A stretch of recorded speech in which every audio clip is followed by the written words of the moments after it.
De volta com o programa Ponto de Vista, o entrevistado de hoje é Jean Santos. Ele é personal trainer da Personal Fitness Club. Nós estamos falando um pouco sobre saúde e também estética. Jean, falando um pouquinho daquele trabalho voltado ao idoso. Hoje, cada vez mais pessoas com mais de 40, 50 anos estão procurando academia. Como é que é trabalhar com pessoas acima dessa idade, pessoas de 60, 65 anos? Isso, na verdade, a início precisa de todo um cuidado, uma preparação, até porque muitos tiveram uma vida muito agitada, muito corriqueira, e mesmo com o avanço da idade, não quer dar continuidade à vida de atleta que eles tinham antigamente. Mas, na verdade, existe todo um cuidado, uma preparação, e de acordo com o que eles estão buscando, que geralmente é a saúde, a questão da longevidade e tudo mais, é super interessante para a academia, e esse público cada vez mais ele está aumentando. Eu digo não só os de 60, e os de 50, porque dizem que hoje, 50 de hoje são os antigos 30, então se eu estou nos 30, então eu estou dentro dos antigos 18. Mas falando um pouquinho dessa situação desses alunos de 45, 50 anos, como você disse, é um público que cada vez mais aumenta e busca uma estética cada vez maior. Se você pegar hoje uma pessoa de 45 anos e uma pessoa de 45 anos de 20 anos atrás, você vê dois tipos de corpos completamente diferentes. A estética mudou. Mudou bastante, até porque o ritmo de vida das pessoas mudaram. Né? A pessoa vive muito na questão da correria do trabalho, né? Tem 2, 3 empregos, ou então com a vida de advogado, né? Trabalha demais, é muito estressante e dorme pouco. Sem falar nos hábitos alimentares, né? Cervejinha, se alimenta mal, muitos fumam, então eles vão para a academia realmente buscando saúde. Então muitos chegam lá rastejando, mas assim, perseveram, treinam, têm aquela disciplina e alcançam uma boa saúde. E tem que ter bastante cuidado, como você disse no bloco passado, para não ganhar todo o peso de volta perdido. Isso, com certeza. Existe toda aquela preocupação, a gente tem que deixar bem claro isso para o aluno no seu dia a dia, que a questão não é só amanhã. Ele tem que pensar no depois de amanhã, ele tem que pensar no próximo mês, ele tem que pensar no final do ano e assim sucessivamente. O CRF do Amazonas tem pouco mais de 1,5 mil profissionais cadastrados, mais de 1.500 profissionais cadastrados dentro da área que você trabalha, de personal. E muitos são graduados e outros não graduados. Como é que vocês têm visto essa situação desses não graduados? Pois é, porque é um mercado que está se expandindo muito rápido e, na verdade, isso dá espaço para diversas pessoas trabalharem dessa forma. Então, o ideal é que a pessoa se graduasse, né, que é para ter um respaldo e tudo mais, e na sequência especializasse. Tanto que existe academias em Manaus que elas impõem a seguinte regra, que você só pode ministrar aula de personal se você for pós-graduado, senão você não ministra aula, mesmo sendo graduado, você não ministra aula de personal na academia. Ou seja, estão na busca cada vez mais de um profissional de ponta. Com certeza, até mesmo porque, como é um serviço que você está adquirindo, você é um cliente, você está pagando, ou seja, com certeza você busca o melhor. Outra situação bastante visível nas academias são aulas separadas, como aula de dança ou aula de ginástica rítmica.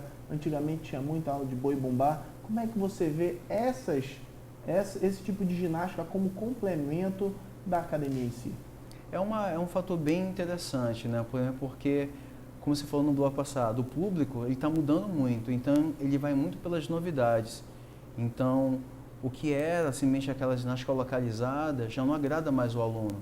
Então, ele busca, vamos supor, uma aula de ritmos, ele busca aula de spinning, ou então, como é novidade nas academias, é aula de boxe, é aerobox, as artes marciais estão aí também. Então ela vem apenas somar com o objetivo do personal. Como por exemplo, eu tenho muitos alunos de manhã que fazem personal comigo, durante 1 hora elas fazem musculação. No outro dia que ela não tem aula comigo, eu indico que ela faça uma aula. Ou faça um spinning, ou faça uma localizada, ou faça um step, que é para simplesmente completar o treinamento dela. E obviamente você consegue um resultado bem mais rápido. Bem mais rápido, e assim não desmotiva o aluno. E falando um pouquinho dos atletas profissionais, se você vê a Copa de 1970, você verifica uma velocidade do jogo de futebol. E se você vê hoje em dia, a velocidade é outra, é completamente diferente. Óbvio, os jogadores não são tão bons quanto de 70. Com certeza. mas correm muito mais do que os jogadores da época do Pelé, do Tostão e por aí vai, Jairzinho. Como é que você vê cada vez mais a educação física entrando dentro do esporte e se tornando obrigatória para que você seja um atleta de ponta? Pois é, ela é super importante, porque anos atrás, acho que uns 20, 30 anos atrás, o profissional de educação física não atuava nessa área. Quem é que fazia preparação física? Geralmente era um ex-atleta, ele tinha apenas aquele conhecimento prático e aplicava nos demais colegas, ou seja, atuais atletas. Hoje em dia não. O coisa está se especializando tanto que existe profissionais que apenas trabalham com a questão de preparação física do futebol, preparação física do basquete, preparação física do vôlei.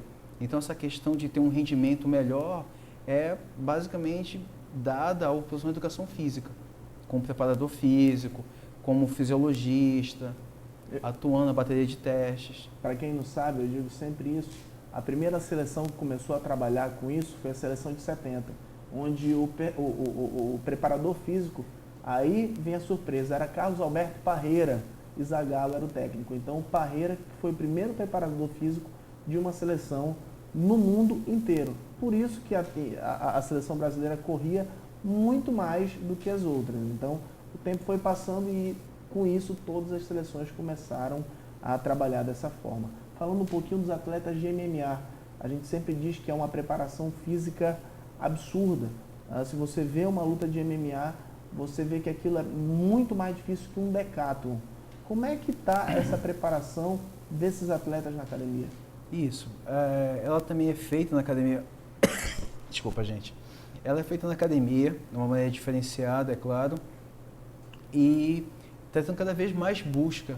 E a gente fala para os atletas, como você falou, que é muito desgastante e tudo mais. A pessoa, quando ela vem buscar esse tipo de preparação, a gente deixa bem claro do que ela vai ter que dar, porque atleta que é atleta, ele exige dedicação exclusiva ao esporte. Então, ele tem que derramar muito suor, ter muita disciplina e derramar até sangue às vezes. Eu estava falando que a gente tem que ter bastante cuidado com essa situação, até porque os atletas de MMA sabem que eles têm que manter a luta toda no mesmo nível. E se você cair um pouquinho, você já perde uma luta em virtude da falta de uma preparação física bem feita. Com certeza, isso aí é fator determinante. Tanto que você vê recentemente ex-campeões já estão todos caindo do seu auge. Por quê? Porque estão com pouco tempo de preparação física. Resolvendo lutar, treinaram aí 6, 7 meses, que geralmente é pouco tempo, um cara que quer competir a nível profissional, você está vendo o resultado. Né? Ex-campeões caindo por terra. E aquele velho problema, que é o preço. Hoje, ainda é muito caro contratar um personal trainer ou cada vez mais está se barateando também? Olha, como o mercado está em expansão, existe muita mão de obra, mas ainda assim ainda é um serviço relativamente caro. Mas se você puder contratar é uma coisa que eu digo que isso é muito mais barato do que uma cirurgia plástica e qualquer outra cirurgia estética. Com certeza, sem falar que o risco é bem menor. Bem menor. Jean, muito obrigado pela entrevista. E você que está em casa, fica agora com a música de Cícero Antônio. Um abraço e até amanhã.